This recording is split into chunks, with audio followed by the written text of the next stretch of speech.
Pour nos vacances de Noël, nous avons décidé de nous rendre à Jersey, une île située entre l'Angleterre et la France, et nous en avons profité pour visiter quelques anciennes fortifications datant de l'époque médiévale à la Seconde Guerre mondiale.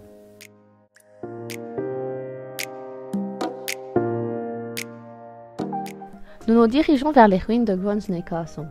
Ce château a été construit aux alentours de 1330. Sur ses trois côtés, il est protégé par des éléments naturels, sur son dernier par une fosse. Le château a sans doute été démoli pendant l'occupation française entre 1461 et 1468. Il est maintenant ouvert au public et vous pouvez y admirer une belle vue.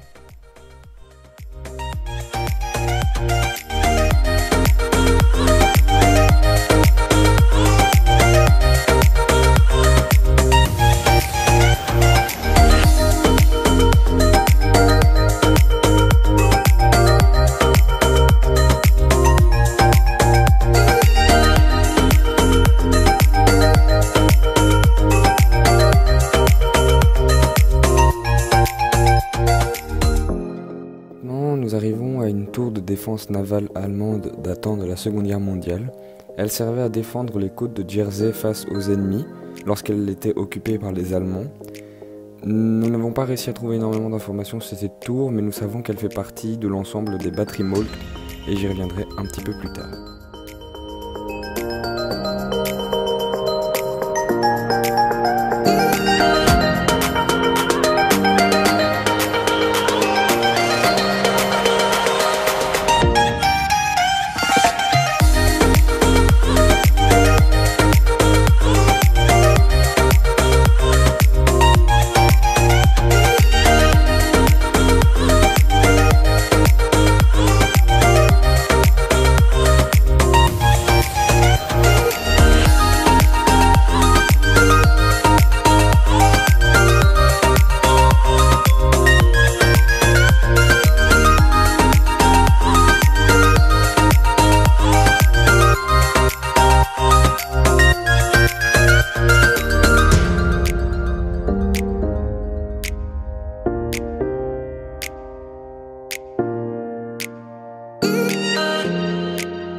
Maintenant nous arrivons aux batteries Moltke, ce dont je vous ai parlé un petit peu avant. C'est une ancienne batterie d'artillerie côtière qui a été inachevée lors de la Seconde Guerre mondiale et qui se situe au nord-ouest de Jersey comme les autres constructions.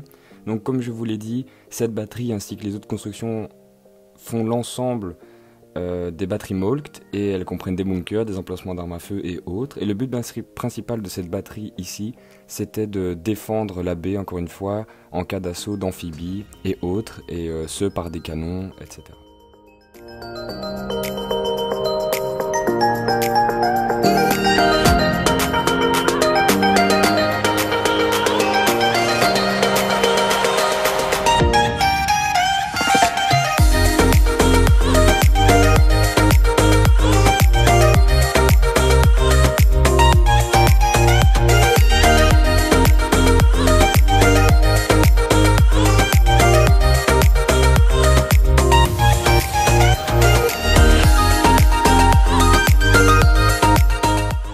Nous arrivons maintenant au château du Montorgueil, aussi connu sous le nom de Gorey Castle. Il fut construit en 1204, après la séparation du duché de Normandie et du roi d'Angleterre. Ce château était le premier moyen de défense de Jersey avant le développement de la poudre à canon. Au XVIIe siècle, il fut abandonné en tant qu'ouvrage défensif au profit du château Élisabeth. Il fut à nouveau restauré et ses fonctions renforcées pendant la Deuxième Guerre mondiale par les troupes d'occupation allemandes.